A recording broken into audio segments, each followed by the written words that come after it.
نبی نے فرمایا من کنت مولاہ فعلی مولاہ، جس کا میں مولا ہوں علی اس کا مولا ہے۔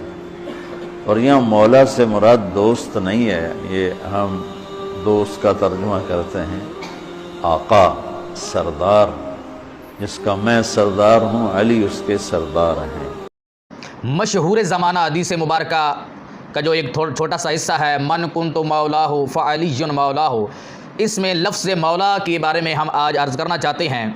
یہاں بڑے بڑے لوگوں کو نے ٹھوکر کھائی ہے لفظ مولا پر، پنڈی کے مولوی صاحب ہیں، بلکہ بہت سے پنڈی کے مولوی حضرات ہیں۔ اس کے علاوہ طارق جمیل صاحب نے لفظ مولا کا معنی اور تشریح کرتے ہوئے یہاں انہوں نے بھی ٹھوکر کھائی ہے، اس کی مرزا انجینئر جیلم کے جو ہیں انہوں نے تائید کی ہے۔ اس کے علاوہ شیعہ حضرات کا تو ہر ذاکر لفظ مولا سے خلیفہ بلا فصل ثابت کرتا نظر آتا ہے، اور ایک اور ڈاکٹر صاحب ہیں جنہوں نے لفظ مولا سے خلیفہ بلا فصل ثابت کیا ہے، لیکن انہوں نے روحانی خلیفہ بلا فصل ثابت کیا ہے۔ اب اسی وقار اس حوالے سے آج میں واضح کرنا چاہتا ہوں کہ لفظ مولا کا صحیح معنی کیا ہے۔ تو اس حوالے سے ہم خواجہ خواجگاں خواجہ قمر الدین سیالوی رحمہ اللہ، جو بہت بڑے عظیم شیخ الاسلام تھے رحمہ اللہ، اللہ ان کی قبر پر کروڑہا رحمتوں کا نزول فرمائے، انہوں نے ان کی کتاب سے آج ہم آغاز کرنے لگے ہیں۔ آپ نے یہی حدیث سے جو غدیر خم ہے اس پر بات کرتے ہوئے فرمایا کہ اسی طرح یہ بھی ابلا فریبی ہے کہ حضرت علی کی خلافت بلا فصل کی دلیل میں حدیث غدیر کی روایت پیش کی جاتی ہے۔ حضور اقدس صلی اللہ علیہ وسلم نے حضرت علی کے متعلق فرمایا کہ من کنت مولاہ فعلی مولاہ، یعنی جن کا میں دوست ہوں علی بھی ان کے دوست ہیں۔ ظاہر ہے کہ قرآن کریم میں مولا بمانا دوست ہے۔ دیکھو آیت کریمہ فإن اللہ ہوا مولاہ وجبریل وصالح المؤمنین، یعنی اللہ کے محبوب کا دوست اللہ جل شانہ ہے، اور جبریل ہیں اور نیک بندے ہیں۔ والملائکۃ بعد ذلک ظہیر، اور اس کے بعد فرشتے حضور کے امداد کنندہ ہیں۔ سورۃ التحریم کی آیت نمبر 4 ہے۔ آپ فرماتے اب مولا کا معنی حاکم یا امام یا امیر کرنا صراحتاً قرآن کریم کی مخالفت ہے اور تفسیر بالرائے ہے۔ اب اسی وقار خواجہ خواجگاں خواجہ قمر الدین سیالوی رحمۃ اللہ علیہ نے اپنی کتاب مذہب شیعہ کے صفحہ نمبر 106 پر یہ ذکر فرمایا ہے۔ اب ہم دیگر دلائل کی طرف آتے ہیں۔ شیعہ حضرات یہ زہر کرتے نظر آتے ہیں، اور کچھ بعض نام نہاد سنی بھی، کہ آقا علیہ الصلوۃ والسلام نے جب یہ خطبہ ارشاد فرمایا خم کے مقام پر، تو وہ کہتے ہیں 1.25 لاکھ صحابہ کرام موجود تھے، اگرچہ یہ بھی ان کی نا علمی ہے اور حقیقت سے ناواقفیت ہے۔ 1.25 لاکھ صحابہ کرام حجۃ الوداع کے موقع پر تھے، یعنی حج کے دوران میدان عرفات میں 1.25 لاکھ صحابہ کرام تھے، اور خم کے مقام پر 1.25 لاکھ صحابہ کرام نہیں تھے۔ خم کے مقام پر فقط وہ صحابہ کرام موجود تھے جو مدینہ منورہ اور مدینہ منورہ کے مضافات میں رہنے والے تھے۔ اب اسی وقار کیونکہ جو مکہ کے رہنے والے تھے وہ وہی مکہ میں رہ گئے، جو طیف کے رہنے والے تھے وہ طیف چلے گئے، جو یمن کے رہنے والے تھے وہ یمن چلے گئے، اور جو عراق کے رہنے والے تھے وہ عراق چلے گئے، تو وہاں فقط خم کے مقام پر وہی صحابہ کرام بچے جو مدینہ منورہ کے رہنے والے تھے۔ اور یہی اس بات کو شیعہ حضرات نے خود بھی تسلیم کیا ہے۔ شیعہ حضرات کی مشہور زمانہ کتاب ہے مناقب ابی طالب، اس میں انہوں نے کہا کہ خم کے مقام پر جو صحابہ کرام کی تعداد تھی وہ 1300 تھی۔ اس کے علاوہ ملا باقر مجلسی نے اپنی کتاب بہار الانوار کی جلد نمبر 37 پر صفحہ 139 اور 140 158 165 اور 193 پر مختلف روایات ذکر کی ہیں، اور 10,000 کی روایت ایک ذکر کی ہے، ایک 12,000 کی اور ایک 15,000 کی۔ زیادہ سے زیادہ جو صحابہ کرام کی تعداد تھی وہ 15,000 کی روایت ذکر کی ہے۔ اس کے علاوہ صفحہ 193 پر جو ذکر کی ہے کہ وہ 1300 افراد کی روایت ذکر کی ہے۔ اب آپ اسی وقار اس کے علاوہ ہم یہ واضح کر دینا چاہتے ہیں کہ یہ خلیفہ بلا فصل کا اعلان نہیں تھا۔ اگر یہ خلیفہ بلا فصل کا اعلان ہوتا تو آقا علیہ الصلوۃ والسلام یہ اعلان میدان عرفات میں کرتے۔ شیعہ حضرات سمجھتے ہیں کہ یہ اعلان بہت ضروری تھا، رب نے اعلان بڑی تاکید بڑی پروٹوکول سے یہ کرایا تھا، تو پھر عرفات کے میدان میں کرانا چاہیے تھا، جہاں تقریباً 1.25 لاکھ صحابہ کرام تھے۔ یہاں تو خم کے مقام پر تھوڑے سے صحابہ کرام تھے، کیا جو پیچھے دیگر علاقوں کے رہنے والے صحابہ کرام رہ گئے تھے کیا ان کے لیے اعلان ضروری نہیں تھا؟ اس کے علاوہ اس حدیث مبارکہ کا سیاق و سباق اور غرض و غایت دیکھی جائے، اس کا شان ورود شان نزول دیکھا جائے تو معلوم ہوتا ہے کہ یہ خلافت کا اعلان نہیں تھا، اور یہاں اس کے علاوہ مولا سے مراد آقا اور سردار نہیں ہے، بلکہ مولا سے مراد دوست اور محبوب ہے۔ اب اسی وقت مسلم احمد کی روایت ہے، آقا علیہ الصلوۃ والسلام نے کی بارگاہ میں جب حضرت بریدہ اسلمی رضی اللہ تعالیٰ عنہ نے شکایت کی تو آقا علیہ السلام نے فرمایا اتبغضو، کیا تم حضرت علی سے بغض رکھتے ہو؟ تو انہوں نے کہا ہاں یا رسول اللہ۔ آقا علیہ الصلوۃ والسلام نے تبغضو کے مقابلے میں فرمایا من کنت مولاہ فعلی مولاہ، فرمایا جس کا میں محبوب اور دوست ہوں اس کے علی محبوب اور دوست ہیں۔ اس کے علاوہ اباب ذی وقار، اگر یہ خلافت کا اعلان تھا تو چاہیے یہ تھا کہ آقا علیہ الصلوۃ والسلام واضح لفظوں میں فرما دیتے کہ میرے بعد خلیفہ حضرت علی المرتضیٰ شیر خدا رضی اللہ تعالیٰ عنہ ہوں گے۔ حضرت آقا علیہ السلام کا واضح الفاظ میں اعلان نہ کرنے سے بات کی دلیل ہے کہ یہ خلافت کا اعلان نہیں تھا، اور نہ ہی لفظ مولا سے آقا و سردار معنی و مفہوم بنتا ہے۔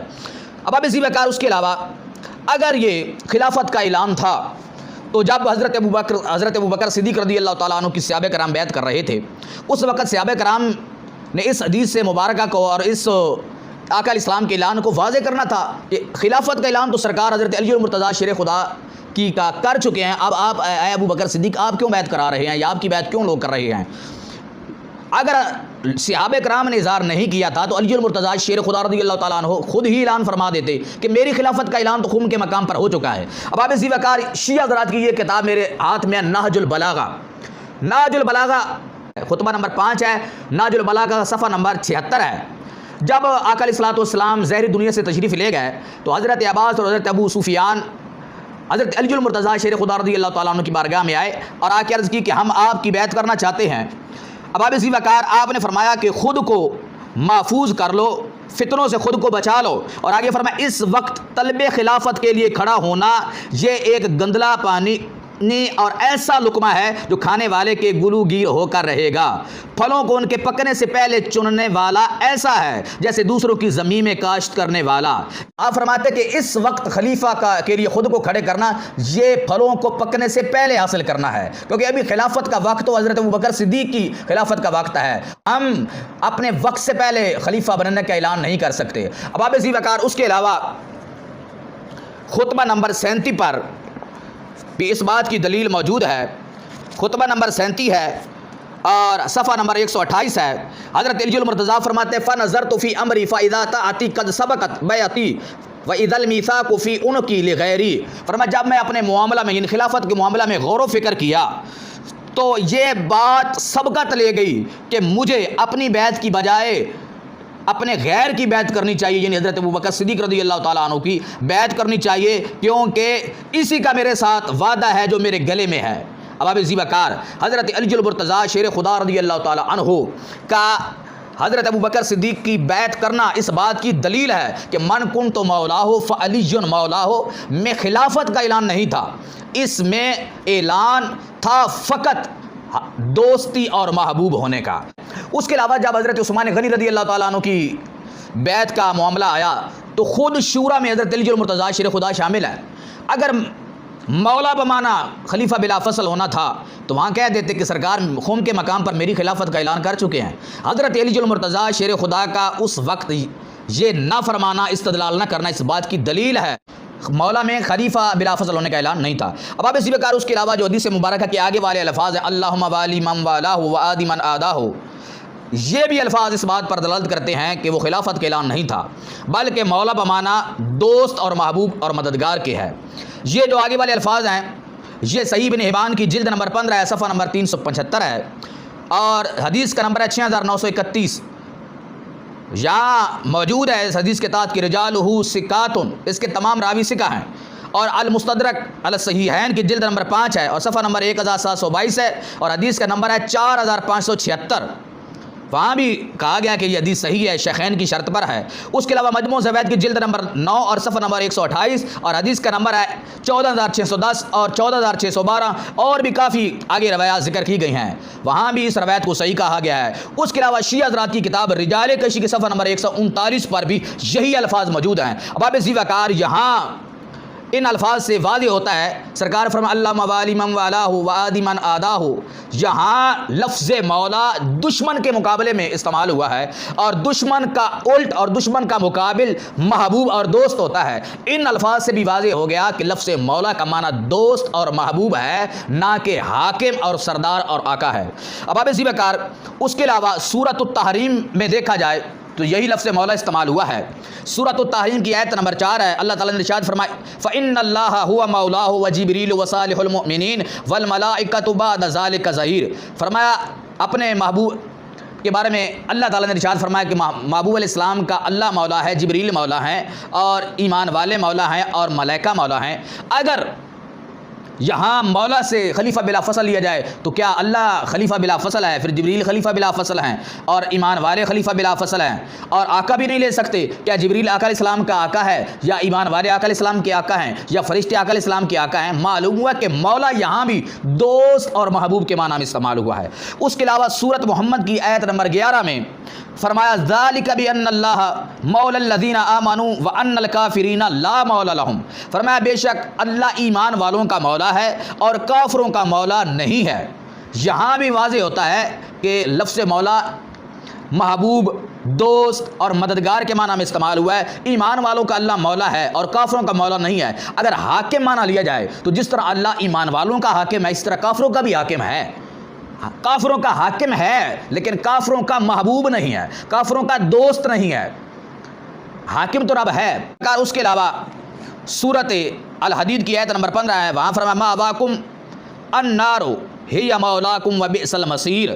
فرمایا تمہارا ٹھکانہ دوزخ ہے، آگے فرمایا ہی مولاکم، اور وہی تمہاری رفیق ہے، وبئس المصیر، اور یہ بہت برا ٹھکانہ ہے۔ یہاں لفظ مولا رفیق کے معنی میں استعمال ہوا ہے۔ جہنم تمہاری رفیق ہے، وہی مولاکم، رفیق ساتھی ہے۔